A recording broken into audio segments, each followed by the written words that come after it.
अस्सलामुअलैकुम नाज़रीन, एक नई वीडियो के साथ हाज़िर खिदमत हैं। आज की वीडियो जिस तरह के जंग जो है वो बिल्कुल दहाने पर है, दहलीज़ पर है।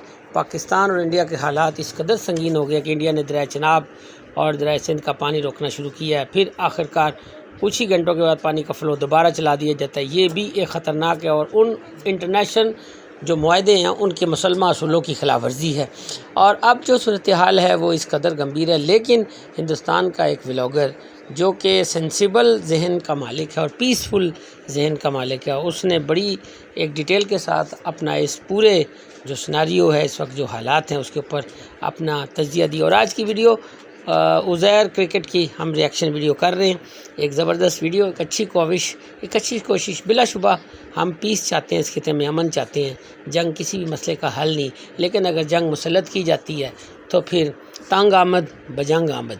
तो ये सिलसिला अभी है और यहाँ पर इंडियन ब्लॉगर बड़ी डिटेल के साथ पूरे उसके जो मुहर्रकात, जो पैदाशुदा मसाइल और तमाम हालात के वाक़यात, जो इंटरनेशनल असूल, उन सब के तनाज़र में एक अच्छा ब्रीफ़ और ब्रीफिंग किस्म का एक बड़ा कॉम्पिटेंट और ऑथेंटिक किस्म का अपनी राय, अपना तजिया, उसको हम बड़ी एक अच्छे नज़र से देखते हैं कि पड़ोसियों को जो 50 साल से कोई जंग और कोई कॉन्फ्लिक्ट नहीं हुआ, उसकी बुनियादी वजह यह कि हमें पीस के साथ, नेबर्स के साथ रहना चाहिए और हालात को काबू में इस हद तक ना निकल जाए कि नौबत जंग का रहे। इसके साथ जो जंग से पैदाशुदा जो हालात होते हैं, उसके नकाइस, उसके जो नुकसानात हैं, वो बहुत ही गंभीर हैं।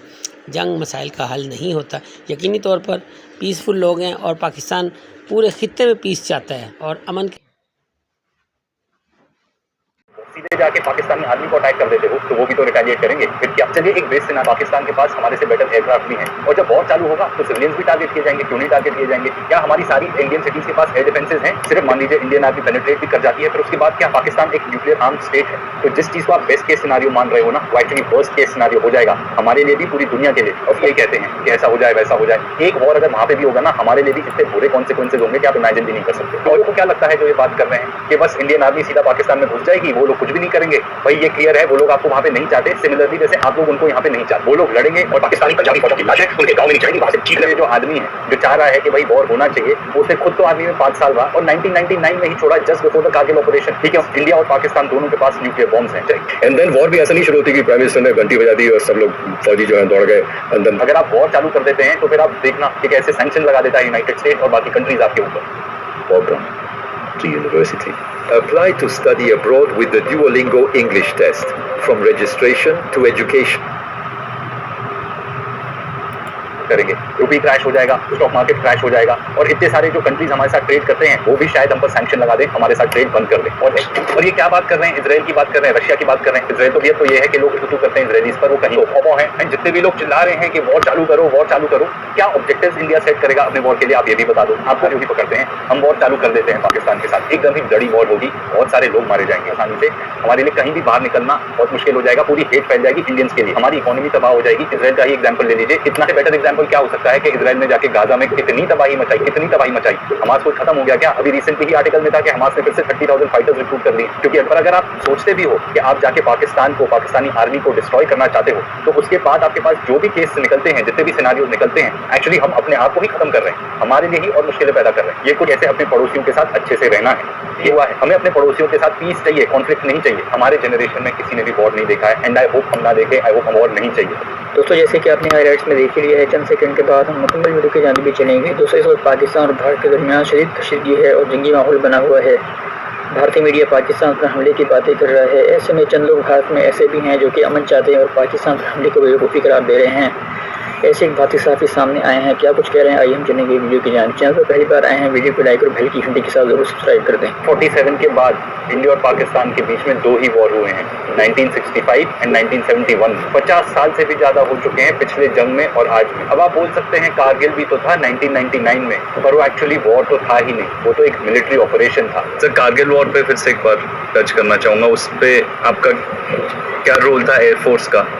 ओके, कारगिल वॉर जो है एक बड़ा टिपिकल ऑपरेशन था ये ऐसा ऑपरेशन जो है ना बहुत ही रेयर होता है, और इस टाइप के ऑपरेशन का कभी अपनी इंडियन डिफेंस सर्विसेज ने कभी सोचा नहीं था कि ऐसा हो सकता है। आपने ऑपरेशन वर्ड यूज किया। Operation, we call it a operation, because war जो है वो 1 to 1 एक कंट्री और दूसरी कंट्री के बीच में होती है वॉर। ये जस्ट एन ऑपरेशन। सबसे पहले तो ये जो आदमी है जो चाह रहा है कि भाई वॉर होना चाहिए, उसने खुद तो आर्मी में 5 साल रहा और 1999 में ही छोड़ा, just before the Kargil operation. ठीक है, उनके अपने रीजन हो सकते हैं आर्मी छोड़ने के लिए। जब तक पाकिस्तानी पंजाबी फौजों की लाशें उनके गांव में नहीं जाएंगी, वहां से चीखने रोने और बिलखने की आवाजें नहीं आएंगी, कश्मीर में शांति नहीं होगी। हमने एक पॉडकास्ट किया था air vice marshal Pramod Srivastava sir के साथ, सुन लीजिए उन्होंने क्या कहा था वॉर के बारे में। और प्रमोद श्रीवास्तव सर खुद एक सीनियर ऑफिसर थे कारगिल कॉन्फ्लिक्ट के दौरान। एंड वॉर जब शुरू होती है, पहली बात तो वॉर बहुत खराब होता है, मैंने अपनी आंखों से देखा है।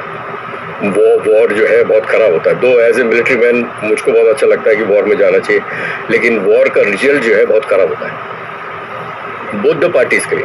लास्ट टाइम जब हमने पाकिस्तान को अटैक किया था वो था पुलवामा अटैक के बाद 2019 में, जब बालाकोट में एयर स्ट्राइक्स कैरी आउट की गई थी, पर ये वॉर के तो आसपास भी नहीं था। और अगर माइक पोम्पियो की बात बिलीव की जाए तो उस टाइम पे इंडिया और पाकिस्तान बहुत क्लोज थे न्यूक्लियर वॉर के। मैं इस बात को बिलीव नहीं करता, पर एटलीस्ट इससे ये तो पता चलता है कि what we are dealing with, कि ये बात कहाँ तक जा सकती है। हम बात कर रहे हैं वॉर की between 2 nuclear armed states. India और पाकिस्तान दोनों के पास न्यूक्लियर बॉम्ब्स हैं। चलिए ये तो बहुत एक्सट्रीम सिचुएशन हो गया कि हम न्यूक्लियर वॉर की बात कर रहे हैं। इतना ही सोच लें कि भाई अगर इंडिया डिसाइड करता है कि उसको जंग छेड़नी है तो फिर क्या होगा। जैसे ही वॉर चालू होता है या वॉर चालू करने की तैयारी होती है, सबसे पहले तो दोनों देश ये कोशिश करेंगे कि ग्लोबल सपोर्ट उनके फेवर में आए। अटैक्स बहुत बुरे थे, इसको जितना कंडेम किया जाए उतना कम है, और बहुत ही सैडनिंग भी थे।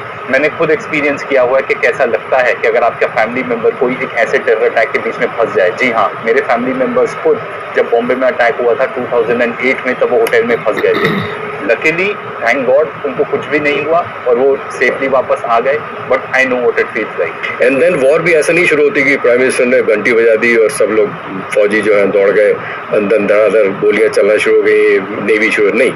It takes long time, preparation होती है। एंड देन उस कंट्री के जो भी हेड होते हैं, लेट्स से राष्ट्रपति या प्रधानमंत्री, वो जितनी फ्रेंडली कंट्रीज हैं उनमें सब में विजिट करते हैं, उनको जाके एक्सप्लेन करते हैं कि हम why are we going for war. US को बोलते हैं, रशियंस को बोलते हैं, सबको जाके बताएंगे कि हम यदि हम वॉर पे जा रहे हैं तो क्यों, why. Then definitely they will ask कि आपके पास और कोई दूसरा रास्ता नहीं है, क्योंकि war is not a good option. तो इट इज़ बाई नेसेसिटी और बाई चॉइस। तो लकीली इंडिया एक ऐसा कंट्री है कि कभी चॉइस से उसने किया नहीं। पर अगर इस टेरर अटैक के बाद सीधा इंडिया डिसाइड कर लेता है कि वो पाकिस्तानी आर्मी के अगेंस्ट वॉर वेज करेगा, तो हमें कितना ग्लोबल सपोर्ट मिलेगा? और आपको क्या लगता है हमारे एलाइज एक वॉर को सपोर्ट करेंगे? एट दिस पॉइंट तो मुझे नहीं लगता करेंगे। एंड अगर मान लीजिए हमें सपोर्ट नहीं मिलता, तो अभी ट्रम्प टैरिफ्स की वजह से ही हालत देख लीजिए कि इंडियन इकोनॉमी की क्या हो सकती है। अगर आप वॉर चालू कर देते हैं तो फिर आप देखना कि कैसे सैंक्शन लगा देता है यूनाइटेड स्टेट्स और बाकी कंट्रीज आपके ऊपर। अटैक करते हैं एक दूसरे देश। इजराइल ने बिल्कुल फुटबॉल फील्ड बना दिया गजा को, यूक्रेन का अटैक कर दिया रशिया ने। तो क्या इंडियन आर्मी है क्यों? ये टोटल 15 लाख से ऊपर आर्मी नेवी एयरफोर्स। और ये क्या बात कर रहे हैं, इसराइल की बात कर रहे हैं, रशिया की बात कर रहे हैं। इसराइल तो बहुत ही बुरा एग्जाम्पल है, उसके पास कोई भी ग्लोबल सपोर्ट नहीं है। पर वो असली बात तो ये है कि पूरा यूरोप और यूएस उसको सपोर्ट करता है। इसके बारे में तो हमने सेपरेट वीडियो बनाया कि एक्चुअली ऐसा क्यों। असलियत तो ये है कि लोग थू करते हैं इसराइलीज पर, वो कहीं भी वेलकम नहीं है पूरे दुनिया में जाने के लिए, विजिट करने के लिए। Israel basically United states of America है। वो जंग छेड़ सकता है, वो एक सुपर पावर है और कोई उसका बाल भी बाका नहीं कर सकता। एटलीस्ट आज के डेट में तो ऐसी स्थिति है, और काफ़ी हद तक तो उसकी इकोनॉमी भी वॉर पे ही चलती है, पर हमारी ऐसी स्थिति नहीं। आपको क्या लगता है इस टेरर अटैक के बाद इमीडिएटली इंडिया वॉर डिक्लेयर कर देता है पाकिस्तान पर, कौन कौन लोग हमको सपोर्ट करेंगे? रुपी क्रैश हो जाएगा, स्टॉक मार्केट क्रैश हो जाएगा, और इतने सारे जो कंट्रीज हमारे साथ ट्रेड करते हैं वो भी शायद हम पर सैंक्शन लगा दें, हमारे साथ ट्रेड बंद कर दें। और एग्जैक्टली ऐसा ही हुआ था इसराइल और रशिया के साथ। पर